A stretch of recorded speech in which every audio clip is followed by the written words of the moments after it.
আল্লাহর নবী বিশ্বনবী রাহমাতুল লিল আলামিন।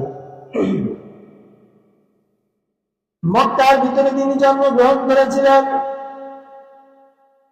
40 বছর বয়সে আল্লাহ রাব্বুল আলামিন আমার আপনার নবীকে নবুয়ত দান করেছেন। নবুয়ত লাভের আগে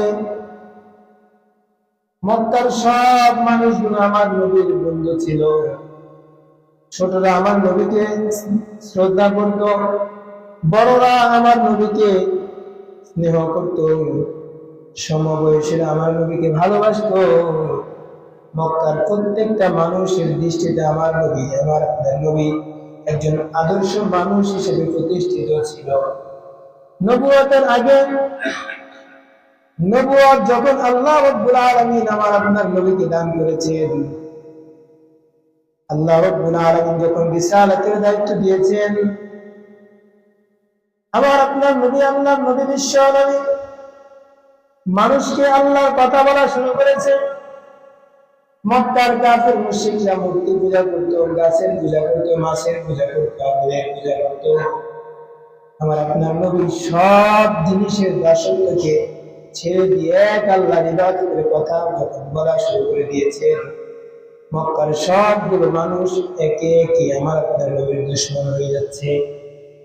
কিছু মানুষ সারা দিচ্ছে, অধিকাংশ মানুষ যারা পরম বন্ধু ছিল তারা আমার আপনার নবীর শত্রুতে পরিণত হচ্ছে। কারণ কি? একটাই কারণ, দ্বীনের দাওয়াত দেওয়া।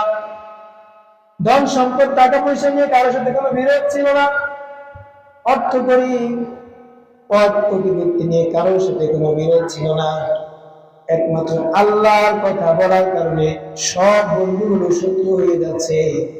আমার আল্লাহ বলেন সূরা ইউসুফ নাম্বার 30 পৃষ্ঠা নাম্বার 10 আয়াত নাম্বার 6, আমার আল্লাহ বলেন ওয়া মা নাকামু মিনহুম ইল্লা আইয়ুমিনু বিল্লাহিল আজিজিল হামিদ الذي له ملك السماوات والأرض والله على كل شيء شهيد إن الذين فتنوا المؤمنين والمؤمنات ثم لم يتوبوا فلهم عذاب جهنم ولهم عذاب الحريق। আল্লাহ রাব্বুল আলামিন জানান, কোন এক যুগে কিছু মানুষ আল্লাহর প্রতি ঈমান এনেছে।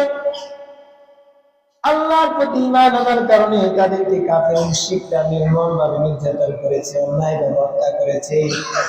আমরা আল্লাহ বলেন এই লোকগুলোকে যে হত্যা করা হয়েছে একটাই কারণ ছিল, তারা একমাত্র আল্লাহর প্রতি ঈমান এনেছে। ওয়ামা নাকামু মিনহুম ইল্লা আইয়ুমিনু বিল্লাহিল আজিজিল হামিদ। তারা এমন এক আল্লাহর প্রতি ঈমান এনেছে যিনি মহা ক্ষমতার অধিকারী। একমাত্র আল্লাহর প্রতি ঈমান আনার কারণে এই সমস্ত লোকগুলোকে নির্মমভাবে হত্যা করা হয়েছে। আমার আল্লাহ বলেন আল্লাযী লাহু মুলকুস সামাওয়াতি ওয়াল আরদ। এই সমস্ত লোকগুলো আমার আল্লাহর প্রতি ঈমান এনেছে যিনি হলেন গোটা আসমান জমিনের মালিক। অপরাধ একটাই ছিল, আল্লাহর প্রতি কি এনেছে? ঈমান এনেছে।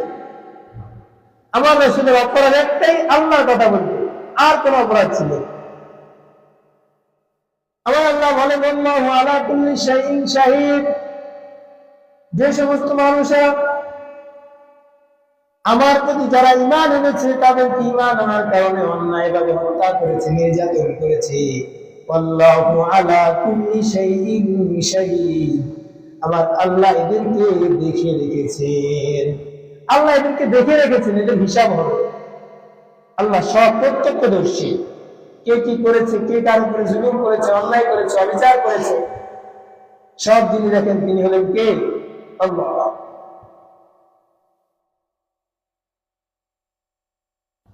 ইন্নাল্লাযীনা ফাতানুল মুমিনিনা ওয়াল মুমিনাত। আমার আল্লাহ জানান অবশ্যই যে সমস্ত মানুষেরা অন্যায়ভাবে মুমিনদের উপরে নির্যাতন করবে, নিপীড়ন করবে, فلهم عذاب جهنم ولهم عذاب الحريق আল্লাহ রাব্বুল আলামিন তাদের জন্য জাহান্নামের শাস্তি রেখেছেন ওয়ালাহুম আযাবুল হারিক এবং তাদের জন্য রয়েছে প্রজ্বলিত আগুন যে সমস্ত লোকেরা ঈমান আনার কারণে বিরোধিতা করবে তাদের জন্য আল্লাহ রাব্বুল আলামিন জাহান্নাম রেখেছেন বলুন নাউযুবিল্লাহ আল্লাহ পাক আমাদেরকে হেফাজত করুন